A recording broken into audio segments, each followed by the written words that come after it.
Cowboys and Eagles, another one of those matchups where it was good team versus good team.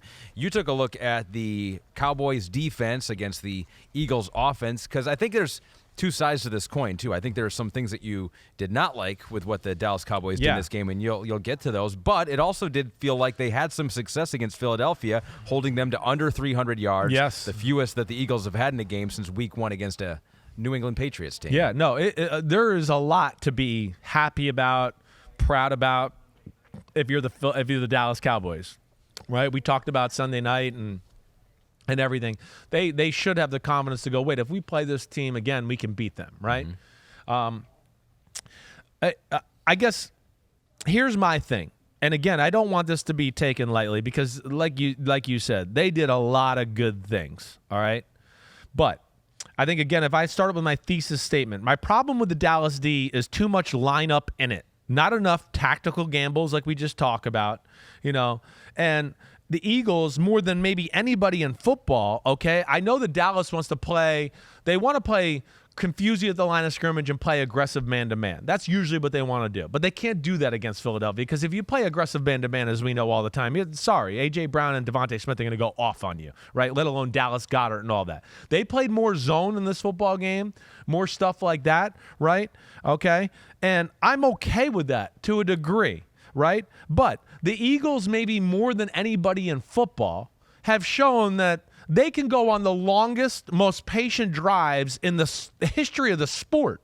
I mean, we've seen 17-play drives, 18-play drives, 14-play drives, 11-play drives. You see it every week from the Philadelphia Eagles. So to think you were just going to go, hey, we're going to kind of keep them in front of us and play simple, and they'll make the mistake, and we'll win the game that way, I don't think you can do that against Philadelphia. You can't. To me, they've proven enough times that they will kill you with the slow death if you play that way. And to me, that's kind of how I felt with this one. That's right. And this is, to me, one of the reasons Cowboys can't beat, some of the good teams or the teams that are better than them because they're in a bind because of lack of size on their D-line. And then they want to play that way that I just explained, but that's not going to beat the really good teams and really good quarterbacks. And so that's where I worry about them a little bit, in that capacity. Still a really good game plan. I got that. I understand that. I still felt like every time Philadelphia needed to make the drive, they were going to make the drive. That's what I will say. And I know people are going to go, well, what about the end of the game? Okay. Well, all right, so here's the second half. Second half, they go down and score a touchdown. First drive. Second drive, they go down and score another touchdown. 11 play, 87 yards. Now, the third drive is when Dallas got stopped at the half-inch line. So they started on their own half-inch line, and they kind of, that messed up things. The first play was a push-tush just to give them some room. They ran it again to give a little bit more room, so they went 3 and out. The fourth drive, okay, again, they were up 28-23 with very little time left in the football game, and they were trying to run the clock out. Hopefully we get a first down and the game's over, They got to a 3rd and 3 on that fourth drive, and he threw a go route up the left sideline to A.J. Brown, and he had him, and he threw it out of bounds. But let alone he had the underneath guy for the first down, wide open, right? Who he should have thrown to. I believe it was, I want to say it was Zacchaeus, all right?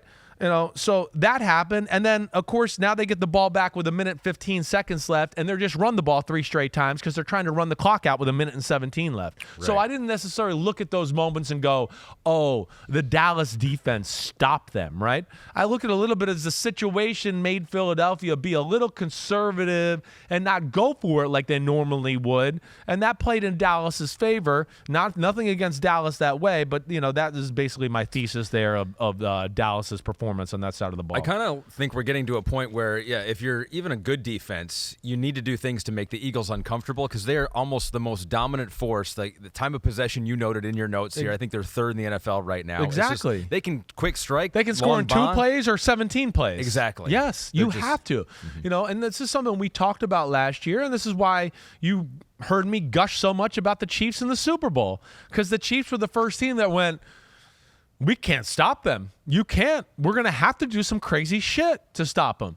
And they were bringing corner blitzes and all-out blitzes on like 1st and 10 on the Eagles' own 25-yard line, like things you don't ever do, but you have to do to beat them. And that's where I think they need to go back. Not that they got to be crazy, but they just got to make Jalen Hurts and the Eagles' offense think a little bit more. There was way too many plays in this game where it was just like, break, hey, ready, break. We break the huddle. Oh, it's cover 4. They're not moving. They're lining up in it. Set HUD. Hey, it's cover 4.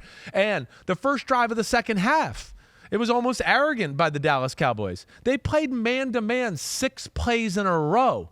Guess what happened on play 6? Bomb touchdown, Devontae Smith.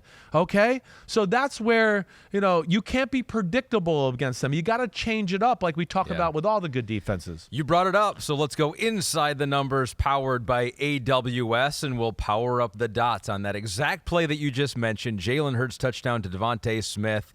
Perhaps a bad scheme by the Cowboys. What are you doing? You can't keep up with him like that. So here's the numbers on this play, and this was awesome too. Air distance, according to Next Gen Stats, 50 yards through the air. Sideline distance was 0.5, so that means he was a half a yard from the sideline was Devontae Smith.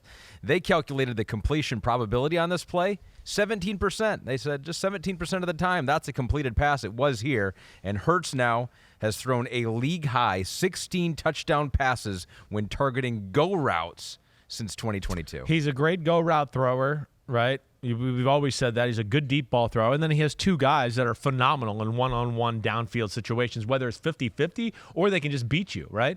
And this was just an absolute dime, perfect pass.